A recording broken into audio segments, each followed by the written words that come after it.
கர்மா ரசிகர்கள் எல்லாருக்கும் என்னோட பணிவான நமஸ்காரம். இப்போ கடந்த ஒரு 2-3 எபிசோடாக பார்த்தேன்னா, அஃப்கோர்ஸ் அதாவது வந்த கமெண்ட்ஸு விமர்சனத்தை வச்சு சொல்கிறேன்னா, அந்த அளவுக்கு ஒரு இன்டராக்டிவாக ஆகிடுது. அதாவது வெங்கட்டோட மரணம், அதுக்கப்புறம் அந்த இது அதாவது வாட் நான் ரியலைஸ் பண்ணுறது சொல்கிறேன், தி இன்வால்வ்மெண்ட் ஆஃப் த ரசிகாஸ்.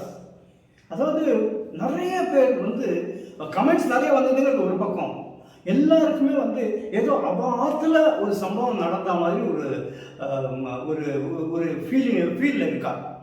எஸ்பெஷலி எல்லாருக்குமே வந்து, சார் ஏன் சார் வெங்கட்டு அவ்வளோ சீக்கிரம் சாகடிச்சுட்டு அவன் என்ன பாவம் பண்ணினான் அப்படிங்கிற மாதிரியெல்லாம் பலதரப்பட்ட கமெண்ட்ஸ் வந்தது. அண்ட் எனக்கு என்னென்னா, I thought this is an opportunity to bring Venkat. அதான் வெங்கட்டுன்னு சொன்னால் நிரஞ்சன், அவன் பேர் நிரஞ்சன். ஐ தாட் ஓகே, அதாவது அந்த வருத்தத்தை ஓரளவுக்கு வந்து சரி கட்டுற மாதிரி அவனை கூப்பிட்டு வச்சு உங்களோட பேச வைக்கலான்னு எனக்கு தோணித்து. இன்சிடென்ட்லி இது வந்து அவனோட முதல் ப்ராஜெக்ட். இது வரைக்கும் அவன் வேறு எதுலேயுமே நடித்தது கிடையாது. நம்பர் 1. நம்பர் 2 வந்து he is a company secretary. வேறு ஒரு இதில் ஒர்க் பண்ணிட்டுருக்கோம், ஒரு பெரிய ஆர்கனைசேஷனில். அப்படி இருந்தும் நான் வந்து கூப்பிட்டோன்னே he agreed and all those things. So இது வந்து ஒரு சின்ன வாட் ஷுட் ஐ சே, ஒரு கன்சலேஷன் மாதிரின்னு வச்சுக்கோங்களேன். ஸோ ஐ டோல்ட் ஹிம், இது பாருப்பா, உன்னோட வந்து ஜனங்களால் வந்து ரசிகர்களால் வந்து ஜீர்ணிச்சிக்கவே முடியல தி லாஸ் ஆஃப் வெங்கட்டு இந்த ஸ்டோரி அப்படின்னு சொல்லிட்டு ஐ டோல்ட் ஹிம். அண்ட் அவனும் வந்து I think he is also very keen to meet all of you.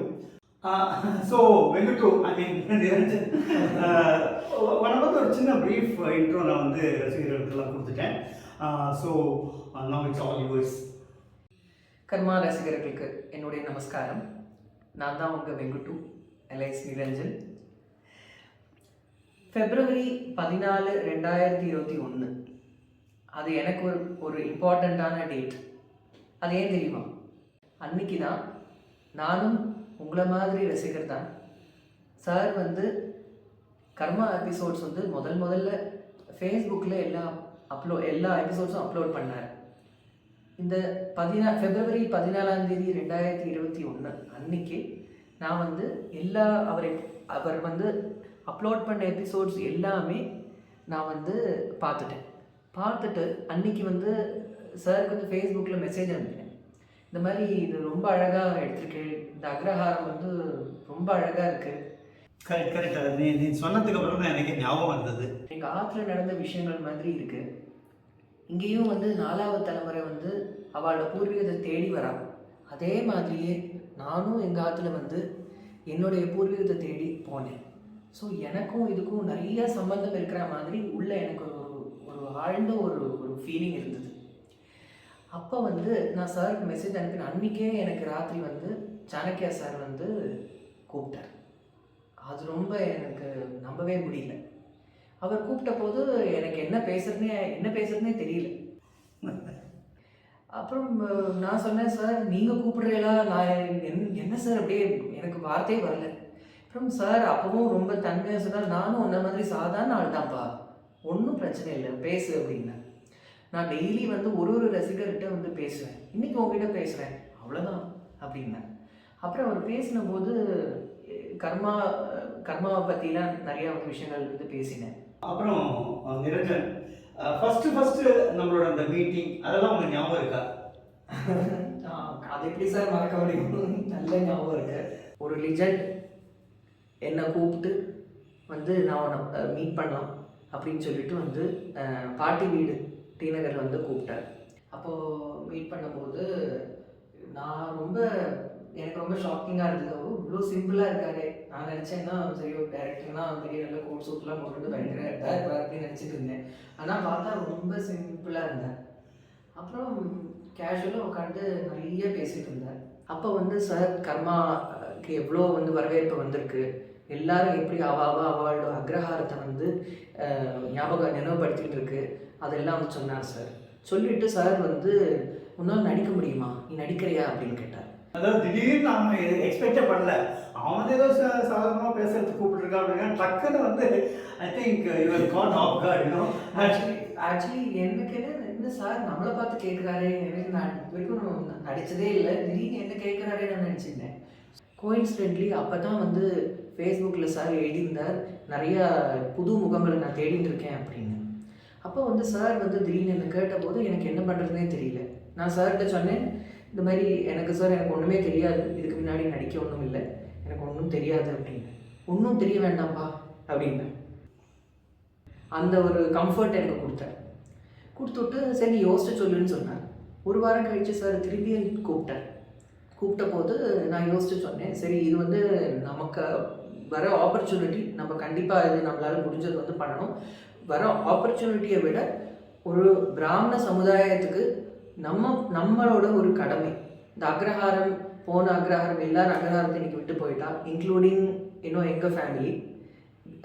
So அதெல்லாம் வந்து எல்லாருக்கும் காமிக்கிற மாதிரி ஒரு சீரீஸ் இருக்குன்றதுனால அதில் என்னோட பார்ட்டிசிபேஷன் இருக்கணும் அப்படின்னு வந்து எனக்கும் மனசில் ரொம்ப ஒரு தீர்மானம் எடுத்துட்டேன். சரி, அதுவும் ஏதோ என்னோட ஒரு கர்மாவில் இருக்கு போல இருக்கு, அதுவும் நான் பண்ணணும்னு இருக்கு போல இருக்குன்னு நினச்சிருந்தேன். ஆனால் கும்பகோணம் வரைக்கும் மாதம் போக வேண்டி வரும் அப்படின்னு. அப்போ நான் சார்கிட்ட ஒன்று சொன்னேன், சார் ஓகே சார் நான் யோசிச்சு சொல்கிறேன் அப்படின்னு. அப்புறம் நானும் கூப்பிட்டேன், சாரை கூப்பிட்ட உடனே சொன்னேன், இந்த மாதிரி வந்து பரவாயில்ல சார் நான் நடிக்கிறேன், ஆனால் எனக்கு வந்து சனி ஞாயிறு மட்டும்தான் கொஞ்சம் முடியும், அதனால் கொஞ்சம் சனி ஞாயிறாக எனக்கு வந்து டேட்ஸ் கொஞ்சம் போட்டு கொடுங்க அப்படின்னு ரெக்வஸ்ட் பண்ணேன். அதுவும் அந்த மாதிரி வந்து அவர் வந்து சார் டீம் வந்து அட்ஜஸ்ட் பண்ணிட்டார். அதுவும் ஒரு பெரிய சொல்லணும், ஏன்னா வந்து அது ஒரு பெரிய விஷயம் தான். எல்லாரோடையும் தான் நிறைய பேர் இருக்கா, ஒருத்தரோட டேட்ஸ் கிளாஷ் ஆகும். இதில் வந்து ஷூட்டிங் பிளானிங்கே நிறையா பிளான் பண்ணுறவர் ரத்னசாமின்றவர் தான் ஃபுல் பிளான் பண்ணுவார். அப்படியே மண்டை குறைஞ்சிரும். ஒருத்தர் டேட் சொல்லுவா, முடியாதுன்னுவா, அப்பா எனக்கு அப்போ தான் முடியும்னாரு. அவர் வந்து எவ்வளோ டென்ஷனில் இருப்பாருன்னு எனக்கு தான் தெரியும். ஷூட்டிங் பிளானிங்கிறது வந்து நம்ம வந்து இதில் பார்த்துடுறோம், எல்லா ஆர்டிஸ்ட்டும் சேர்ந்து இருக்கா சீன்லாம் பார்த்துருக்கோம், Sankranti scene whatever it is. ஆனால் அதை கோஆர்டினேட் பண்ணுறது இருக்குது பார்த்தீங்களா, it's a herculean task actually. ஏன்னா சிலர் வந்து பிஹைண்ட் த சீன்ஸ் வந்து நீங்களும் தெரிஞ்சுக்கிறது, I mean it's better that you also know அப்படின்னு எனக்கு தோணுது. ஏன்னா இவர் சொன்ன மாதிரி ரத்னசாமிங்கிறவர் வந்து இட்ஸ் இன்ஷார்ட் சொல்லணும்னா அவர் இல்லைன்னா இந்த சீரியல் கிடையாது. இது வந்து ஏற்கனவே முன்னாடி ஒரு தடவை சொல்லியிருக்கேன்.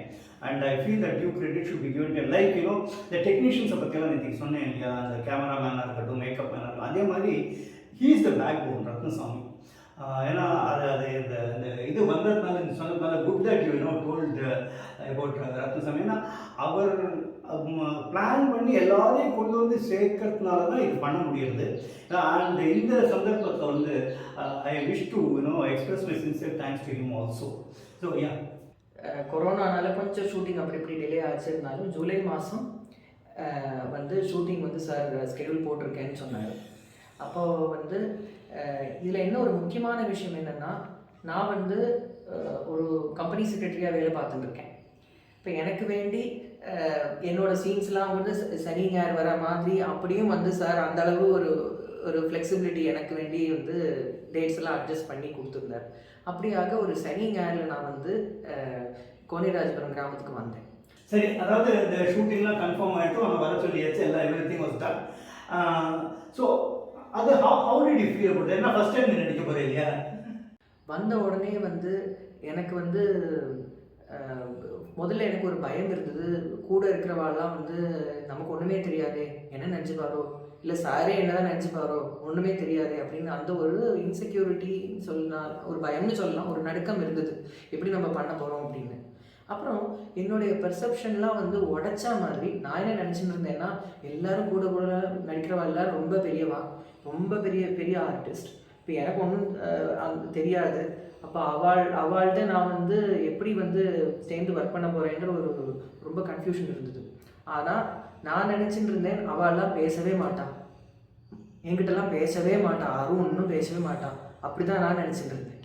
ஆனால் அந்த பெர்செப்ஷன் அப்படியே உடச்சி எறிகிற மாதிரி இதில் நடித்த ஒரு ஆர்டிஸ்ட்டும் என்கிட்ட அவ்வளோ நம்ம ஆர்த்து மனுஷன் மாதிரி ரொம்ப ஃப்ரீயாக ரொம்ப ஜாலியாக வந்து பேசினார்.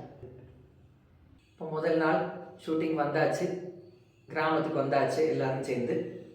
இப்போது முதல் ஷாட் முதல் ஷாட் வந்து வயலில் அப்பா நடந்து வந்துட்டு இருக்கா, அப்பாவும் அத்தையும் பேரும் சேஷோத்தையும் பேரும் நடந்து வந்திருக்கிறதே நான் வந்து மூஞ்சியை திருப்பிண்டு அவளை பார்த்தும் பார்க்காத மாதிரி வயலில் குறுக்க நடந்து வரேன்.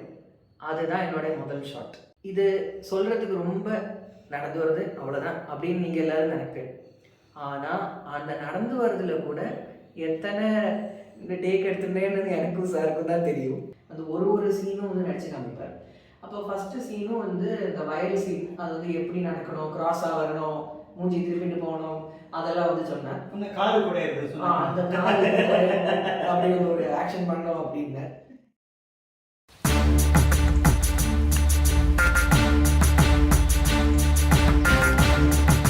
எங்கடா போகிறான் இவன்? வெங்கட்டோ நில்லுடா. என்ன நீ கூப்பிட்டுட்டே இருக்கேன், காதில் வேலையா? அப்பா அங்கே நின்றுட்டுருக்கா, பார்த்துட்டும் நிற்காம போயிட்டே இருக்க. நிற்கணும்னு எனக்கு தோணலை.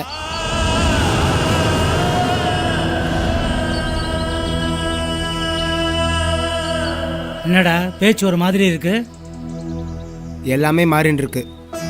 பல உண்மைகள் தெரிய ஆரம்பிச்சிருக்கு. இங்கே எந்த சம்பாஷணையும் வேண்டாம், மற்றதை ஆற்றுல பார்த்துக்கலாம். ஏய், அந்த அளவு வந்து பர்ஃபெக்ஷன், ஒரு அணுவாக பர்ஃபெக்ஷன் நடந்து வருது. கை எப்படி வச்சுக்கணும், மூஞ்சி எப்படி வச்சுக்கணும், அந்த அளவு கஷ்டப்பட்டு சாரும் டீமும் கஷ்டப்பட்டு வந்தது தான் இந்த கர்மா. அந்த மாதிரி எவ்வளோ ஐடியா அவருக்கு தோன்றுறது. அப்போது அந்த மாதிரி நம்ம பார்க்குறதுக்கு வந்து ரொம்ப இவ்வளோதானா அப்படின்னு வந்து தோணும் ஸ்க்ரீனில் பார்க்குறதுக்கு. நானுமே அப்படி தான் முன்னாடி கர்மாவுக்கு வரதுக்கு முன்னாடி நினச்சிட்டு இருந்தேன், அது இவ்வளோதானா அப்படின்னு நினச்சிட்டு இருந்தேன். ஆனால் இங்கே வந்து பார்த்தா தான் தெரியறது அதுக்கு பின்னாடி எவ்வளோ பிளானிங் இருக்குது, எவ்வளோ விஷயங்கள் அது உள்ளே இருக்குது, எவ்வளோ பீப்புளோட ஹார்ட் ஒர்க் இருக்குது அப்படின்னு வந்து எனக்கு தெரிஞ்சுது. ஆனால் ஓவரால் வந்து நல்ல ஒரு அனுபவமாக இருந்தது. நான் நினச்சிட்டு இருந்தேன் வந்து நடிக்கிறதே எல்லாரும் வந்து கேமராவையே பார்த்து நடிக்கணும், கேமரா எங்கே இருக்கோ நம்ம கண் அங்கே பார்க்கணும் அப்படின்னு. ஆனால் அப்படிலாம் இல்லைன்னு எனக்கு அங்கே போனோன்னு தான் தெரிஞ்சுது. நிறைய விஷயங்கள் இருக்குது, சைட் லுக் இருக்குது, நிறைய விஷயங்கள் இருக்குது. ஸோ என்னுடைய பெர்செப்ஷன்லாம் வந்து மாற்றியாச்சு அங்கே போன உடனே. So it was a totally different experience for you. A different experience for me, and ஒரு மொமெண்ட்டும் வந்து நான் வந்து என்ஜாய் பண்ணேன். வெல் நிரஞ்சன், நீ வந்து அஃப்கோர்ஸ் ஃபஸ்ட் டே எக்ஸ்பீரியன்ஸ் சொன்ன, அப்புறம் நடிக்க ஆரம்பித்த, தென் நீ slowly got into the character and scenes எல்லாம் பண்ணிட்டேன். பட் இதில் வந்து எப்படி நான் உன்னை பாட வச்சேன் அது ஞாபகம் இருக்கு அவனுக்கு? அது வந்து மறக்கவே முடியாது. இது வந்து எப்படின்னா, பொதுவாக வந்து இந்த ஷூட்டிங் நடக்கிறதே இப்போ என்னோட சீன் இல்லாத நேரத்தில் நான் சும்மா அப்படி வெளியில் இருப்பேன், வெளியில் இருந்து சும்மா காற்று வாங்கிட்டு இருப்பேன். அப்போது வந்து கொஞ்சம் நடந்து போயிட்டு இருந்தேன், இந்த கிராமத்து வீடெல்லாம் பார்க்க ரொம்ப அழகாக இருக்கே அப்படின்னு சொல்லிட்டு. இப்போ நடந்து போயிட்டு இருக்கிறதே ஒரு மிருதங்க வித்வானோட அங்கே இருக்குது. இப்போ உங்களுக்கு தெரிஞ்சிருக்கும், கோனேரி ராஜபுரமே வந்து நிறைய சங்கீத வித்வான். இப்போ கோனேரி ராஜபுரம் வைத்தியநாத ஐயர், அப்புறம் வந்து PS நாராயண சுவாமி சார், அப்போது நிறைய பேரோட பூர்வீகம் அது. இப்போது நிறைய சங்கீத வித்வான் இருந்த இடம் அது. அப்போ எனக்கு இந்த மிருதங்க வித்வான் பார்த்த உடனே ரொம்ப ரொம்ப சந்தோஷமாக இருந்தது. சரி, நமக்கு இது ஒரு ஆப்பர்ச்சுனிட்டி கர்மானால நமக்கு கிடச்சிது, இல்லைன்னா நம்ம வந்திருக்க முடியாது இல்லையா இந்த கிராமத்துக்கு. அப்போது அது கிடச்சதுனால வந்து அவாத்துக்கு நான் போனேன். அவாத்துக்கு போயிருக்கிறதே வந்து ஒரு 4-5 கீர்த்தனை வந்து பாடினேன். இப்போது பாடுறதே வந்து என் கூட வந்து என்னோடய கோ ஆர்டிஸ்ட் நீலகண்டனும் வெங்கட்டும் இருந்தார். அப்போது அவள் என்ன பண்ணான்னா, அவள் கூட உட்காந்துருந்தனால அவளும் கேட்டுட்டு இருந்தாள். அவள் கேட்டுட்டு சாய்ராம் சார்கிட்ட சொல்லிட்டு இருந்தார், இந்த மாதிரி பாடினா அப்படி. சாய்ராம் சார்னு சொல்கிறது நீ வந்து சேஷு கேரக்டராக நினைக்கிறேன், அவரை பற்றி சொல்கிறேன், கரெக்டாக? ஓகே ஓகே, அத்திம்பேர், என்னோட அத்திம்பேர். அப்போது அவர்கிட்ட சொன்ன உடனே வந்து மோகன் சாரும் பக்கத்தில் இருந்தார், அவரும் கேட்டுருந்தார். 2 பேரும் ஒரு கீர்த்தனை பாடேன் அப்படின்னு வந்து பண்ணால் ரொம்ப ரசிச்சு கேட்டாப்பா. பாடின உடனே வந்து என்னாச்சுன்னா, அவர் 2 பேரும் வந்து சாணக்கியா சார்கிட்ட சொன்னார். என்கிட்ட அப்போவே சொன்னார், 2 பேரும் சொன்னான், இந்த மாதிரி வந்து நீ பாடுவேன்னா எங்களுக்கு தெரியாதேப்பா, சாருக்கு தெரியுமா அப்படின்னா. இல்லை அப்படின்னு. இப்போ உடனே வந்து இல்லை நான் சார்கிட்ட சொல்கிறேன் அப்படின்னு சாய்ராம் சார் சொன்னால் அவள் வந்து அதை வச்சே அழகாக கதையை கொண்டு போவார், ரொம்ப பொருத்தமாக இருக்கும் நமக்கு அப்படின்னு வந்து சொன்னார். வெங்கட்டு பாடுவான் அப்படின்னு. அப்புறம் வந்து இவா சார்கிட்ட சொல்லியிருக்கா. ஷூட்டிங்லாம் முடிஞ்சு நாங்களும் சென்னைக்கு வந்தாச்சு. வந்த உடனே என்ன ஆச்சு அப்படின்னா, திடீர்னு ஒரு நாள் ராத்திரி 9 மணிக்கு சார் ஃபோன் பண்ணார். ஃபோன் பண்ணிவிட்டு, நிரஞ்சன் நீ நல்லா பாடுவியாமே, எனக்கு தெரியாது, நீ சொல்லவே இல்லையே அப்படின்னாரு. இல்லை சார், நான் பாட்டு படிச்சுட்டு இருக்கேன் அப்படின்னு. சரி, ஒரு ரெக்கார்ட் பண்ணி ஒன்று அனுப்பேன், ஒரு கீர்த்தனம் இதாக அனுப்பேன் அப்படின்னா. உடனே அனுப்பினேன், கொஞ்சம் நேரத்தில் அனுப்பினேன்னா. அப்புறம் வந்து சார் ஃபோன் பண்ணார், சாணக்கியா சார் ஃபோன் பண்ணார். ஃபோன் பண்ணிவிட்டு, நான் ரெக்கார்டிங் கேட்டேன்ப்பா, நல்லா இருந்தது, நல்லா பாடுறே, எனக்கு ராமர் பேரில் கீர்த்தனம் வேணும் அப்படின்னா. 4-5 ஆப்ஷன்ஸ் கொடுத்த உடனே அவர் இந்த நமோ நமோ ராகவாய கீர்த்தனம் வந்து செலக்ட் பண்ணார். இது பொருத்தமாக இருக்கும் அப்படின்னு. ஸோ அப்படி தான் வந்து சாருக்கும் தெரிஞ்சது அது நான் பாடுவேன்னு. அப்போ அது வந்து அது தெரிஞ்ச உடனே எவ்வளோ அழகாக அதுக்கான வசனங்களும் கதையை வந்து எப்படி அழகாக கொண்டு போயிருக்கான்றது நீங்களே பார்த்து தெரிஞ்சிருப்பேன். நிரஞ்சன், ஒரு நிமிஷம். அந்த நமோ நமோ ராகவாயா ஒரே ஒரு லைன் பாடிக்காமியா இப்போ ப்ளீஸ். சரி. நமோ நமோ ராகவாய நமோ நமோ ஹனிஷம் நமோ நமோ ராகவாய நமோ நமோ ஹனிஷம் நமோ நமோ ராகவாய. ஒண்டர்ஃபுல்ப்பா, ஒண்டர்ஃபுல். அதாவது நான் மிகைப்படுத்தி சொல்லலை, அதாவது அதை கேட்டுகிட்டே இருக்கணும் போல இருக்குது. நிரஞ்சன், அந்த இந்த பாடினே இல்லையா நீ, இந்த இதில் நல்லா இந்த நமோ நமோ ராகவாயா அதெல்லாம் பாடியிருக்க இல்லையா, அதோட எப்படி, how did it take off? அது வந்து why don't you share it with the ரசிகாஸ்? ஆமாம் சார், மறக்கவே முடியாது. கண்டிப்பாக அந்த டே என்னால் மறக்கவே முடியாது. இன்ஃபேக்ட் என்டையர் க்ரூக்கு அது வந்து மறக்கவே முடியாத ஒரு நாள். அதாவது இந்த சீன் வந்து எப்படி எடுத்தா அப்படின்னாக்க, இது எடுக்கிறதுக்கே ஒரு ஃபுல் டே இது எடுத்திருக்கா. இந்த பாட்டில் வந்து ஒரு பல்லவி, அனுபல்லவி, 2 சரணம், ரொம்ப சின்ன கீர்த்தனம் இது ஆக்சுவலி. ஆனால் ஒரு லைனாக வச்சு எல்லாரோடைய ரியாக்ஷன்ஸ் அதில் நீங்கள் பார்த்துருப்பீங்க. எல்லாருமே இருந்தால் அதில் ஃபுல் ஃபேமிலி இருந்தது, கனபாடிகள் ஃபேமிலி இருந்தது. ஒரு லைனாக வச்சு ஒருத்தரோட ரியாக்ஷனை வச்சு அவ்வளோ கஷ்டப்பட்டு தான் இந்த வந்து சீன் எடுத்திருக்கா. அது பார்க்கறதுக்கு வந்து 2 நிமிஷத்தில் முடிஞ்சு போச்சு, 3 நிமிஷத்தில் முடிஞ்சு போச்சு தோணும். ஆனால் அது ஒரு நாள் ஃபுல்லாக எடுத்திருக்காரு சார். இந்த இடத்துல வந்து சார் பற்றி இன்னொரு விஷயம் எனக்கு சொல்லணும். என்ன அது அப்படின்னு கேட்டேன்னாக்க, இப்போது எங்களுக்கெல்லாம் வந்து டைமுக்கு கரெக்டாக வந்து சாப்பாடு இருக்கும். ஆனால் அவர் வந்து சாப்பிட்றதே தெரியாது, எப்போ சாப்பிட்றாருன்னு யாருக்குமே தெரியாது. ராத்திரி பகலா அன்னைக்கு ஷூட்டிங் முடிஞ்ச உடனே கூட ரூமுக்கு போயிட்டு அன்னைக்கு என்னெல்லாம் எல்லாமே கவர் பண்ணியாச்சா, இல்லை ஏதாவது பேலன்ஸ் இருக்கா, அப்புறம் அடுத்த நாளுக்குள்ள பிளானிங் ஆரம்பிச்சிடும். இவர் எப்போ தூங்குவார், எப்போ சாப்பிடுவார் யாருக்குமே தெரியாது. ஆக்சுவலாக இட்ஸ் குவைட் இன்ட்ரெஸ்டிங். ஆனால் பேசிகிட்டே போகலாம். பட் என்னென்னா, like all things come to an எண்டுங்கிற மாதிரி.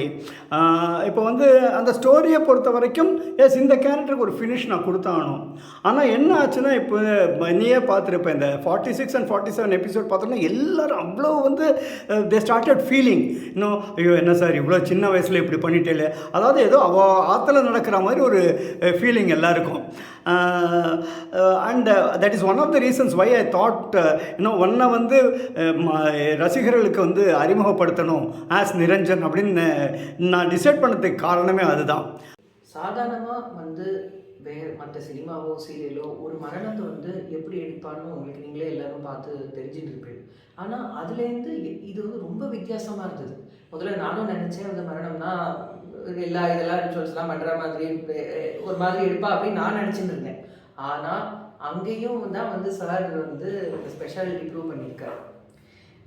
எப்படின்னா நீங்களே பார்த்து தெரிஞ்சுட்டு இருப்பேன்.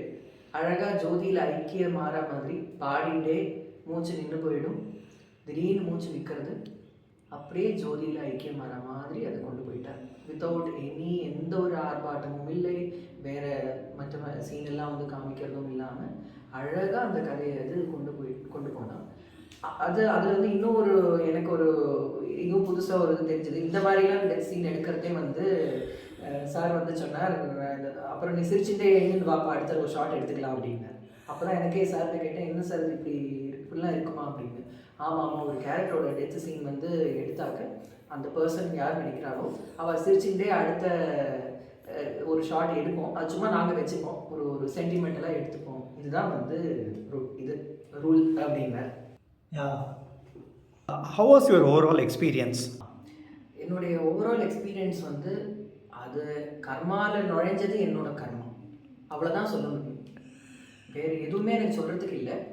இந்த அக்ரஹாரம் எனக்கு இதனால தான் வந்து பார்க்க கிடச்சிது, ஒரு அக்ரஹாரம்லாம் எப்படி இருக்கும் அப்படின்னு. இப்போ என்னுடைய பூர்வீகம்லாம் வந்து கொட்டாரக்கரான் கேரளாவில் ஒரு இடம். அது வந்து 70-80 பிராமண குடும்பங்கள் இருந்து எல்லாம் ஒரு இடம் விட்டு போய் 4 பேர் தான் இப்போ இருக்கா. இப்போ எனக்கும் ஒரு அக்ரஹாரம்னா வந்து எப்படி இருந்திருக்கும் அப்படின்ற வந்து ஒரு என்னால் வந்து வாழ முடிஞ்சுது. கூட இருக்கிற ஆர்டிஸ்ட் அவ்வளோ பேரும் எனக்கு வந்து அவ்வளோ ஃப்ரீயாக நல்லா பேசிகிட்டு இருந்தா, நிறையா சப்போர்ட் பண்ணுவா, ஹெல்ப் பண்ணுவா, இது வந்து இப்படி பண்ணணும் அப்படின்னு. அதுவும் இல்லாமல் அதுவும் ஒரு லெவல் மேலே அஃப்கோர்ஸ் டைரக்டர் சார் பற்றி வந்து சொல்லவே வேண்டாம். அவர் வந்து ஒரு சீனும் என்ன எக்ஸ்பெக்டேஷன்னு சொல்லிடுவார், நடித்து காமிப்பார். இதுதான் என்னோட எக்ஸ்பெக்டேஷன், இப்படி பண்ணணும் அப்படின்னு வந்து சொல்லுவார். அஃப்கோர்ஸ் கொஞ்சம் ஸ்ட்ரிக்ட்டு தான், கொஞ்சம் திட்டெல்லாம் விழும், எல்லாருக்குமே விழும், எனக்கும் நல்லாவே விழும், ரொம்ப நல்லா விழும். என்னப்பா திட்டுறேன்னு சொல்றேன். ஆனால் அந்த திட்டுலேயும் வந்து ஒரு அன்பு இருக்குது, அது அடுத்த நிமிஷம் மறந்து போயிடுவார். Of course it's fact. அவன் சொன்னது கரெக்டு தான். பட் என்னன்னா அது வந்து the best out of the artist கொண்டு வரணும் அப்படிங்கிற ஒரு இது தானே தவிர, அண்ட் ஆஸ் ரைட்லி செட் அது அடுத்த நிமிஷமே மறந்து போயிடும் எனக்கு. அந்த நேரத்தில் வந்து கொஞ்சம் திட்டுவார். ஏன்னா வந்து சீன் ஏன்னா இவ்வளோ பேர் நீங்கள் எல்லாருமே பார்க்குறீங்க, நிறைய எதிர்பார்ப்பு இருக்கும், இப்படி வரணும் அப்படின்னு, அதை மீட் பண்ணணும் இல்லையா, அதுக்கு வேண்டி தான் அந்த மாதிரி பண்ணுவேன். ஸோ ஓவராலாக வந்து நான் வெங்குட்டுவாவே வந்து மாறுற மாதிரி பண்ணிட்டார் அவர் ஆக்சுவலி. அதாவது ரசிகர்கள் எல்லாம் அவங்ககிட்ட ஒரு விஷயம் எதிர்பார்க்குறாங்க, என்னன்னா எவ்வளோ நல்ல குரலோட எவ்வளோ நல்ல சாரீரம் சார் அவர் பாடினா கேட்டுகிட்டே இருக்கலாம் போது இருக்கு அப்படின்னு. ஸோ எனக்கு என்னென்னா ஒரு சின்ன ரிக்வெஸ்ட், அதாவது இப்போ ஏதாவது ஒரு கீர்த்தனை ஒரு 4 லைன் பாடு. அப்படிதான் இருக்கு. ஒரு நிமிஷம் கொடுப்பாங்க.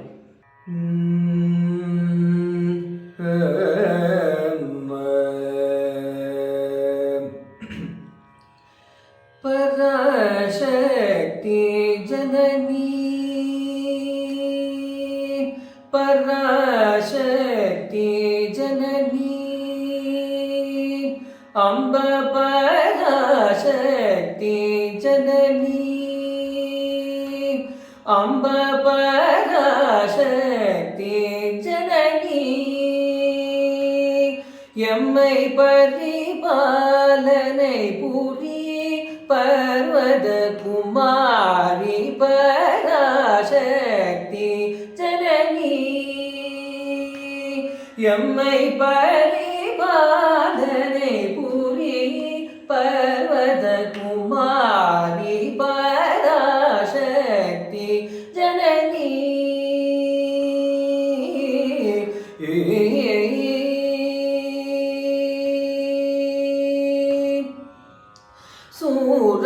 சூரர் பணி சரோஜ கமலே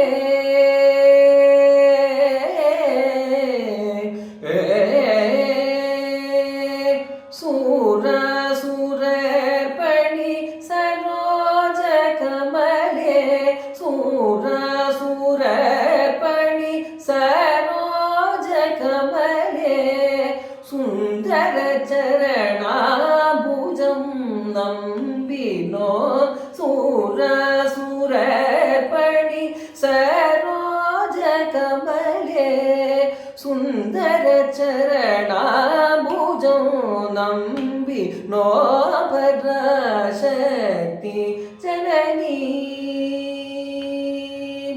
சங்கரி கிருபா கரிவரா ஹரி எம்மை ஆதரி ஹரி சோதரி சங்கரி கிருபா கரிவரா ஹரி எம்மை ஆதரி ஹரி சோதரி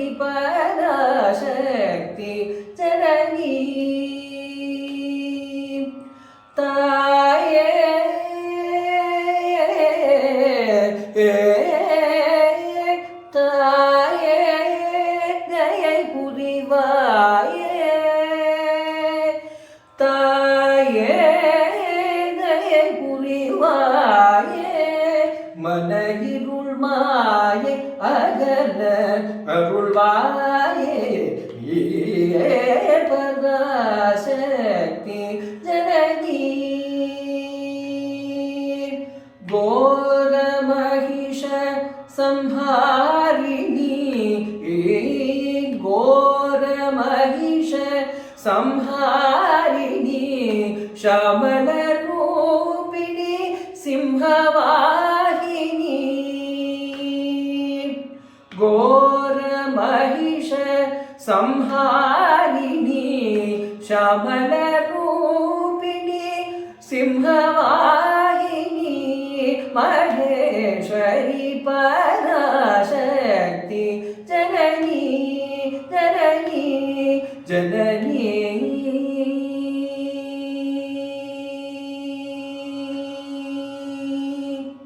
wonderful wonderful wonderful. I think even the ரசிகா எல்லாருமே வந்து இதை ரொம்ப ரசிச்சிருப்பான்னு நினைக்கிறேன். So thank you very much for your time Niranjan.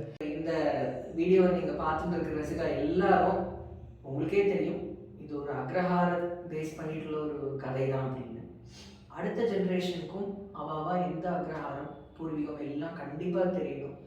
அதனால் நம்ம தமிழ்நாட்டிலையும் சரி எல்லா இடத்துலையும் நிறைய அக்ரஹாரங்கள் இருக்குது. எல்லாரும் அவாவா அக்ரஹாரம் எங்கே இருக்குதுன்னு கண்டிப்பாக வந்து எல்லா அடுத்த ஜென்ரேஷனுக்கும் சொல்லணும். ஏன்னா இது வந்து என்னோட ஃபேமிலியில் ஒரு பர்சனல் எக்ஸ்பீரியன்ஸ்னால நான் சொல்கிறேன். நானும் இதே மாதிரி தான் வந்து கௌரி மாதிரி தான் வந்து 4வது 5 ஜென்ரேஷன் மைக்ரேட் ஆகி வந்து எங்களுடைய பூர்வீகத்துலேருந்து நானும் தேடிட்டு போனேன்.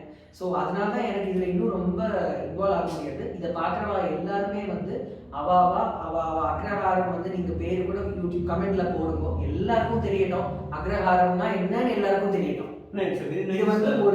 இது வந்து ஒரு நிறைய இடத்துக்கு இந்த வீடியோ பரவணும். அவாவா அக்ரஹாரத்தை தேடிட்டு போகணும். அவாவா ஊர் குலதெய்வம் எல்லாம் தேடிட்டு கண்டிப்பாக போகணும். It's a very nice this one that you have mentioned. கர்மா ரசிகர்களுக்கு என்னுடைய மனமார்ந்த நன்றி. தொடர்ந்து கர்மாவை பாருங்க. அடுத்தது மகாபெரிவாவும் வந்துட்டே இருக்கா. கண்டிப்பாக அதுக்கும் எல்லாருடைய ஆதரவும் வேணும். எல்லாரும் பாருங்க, நல்லா பாருங்க. திரும்பி நான் வந்தாலும் வருவேன். ரிட்டலா Thanks a lot, Niranjan. So that was Niranjan for you.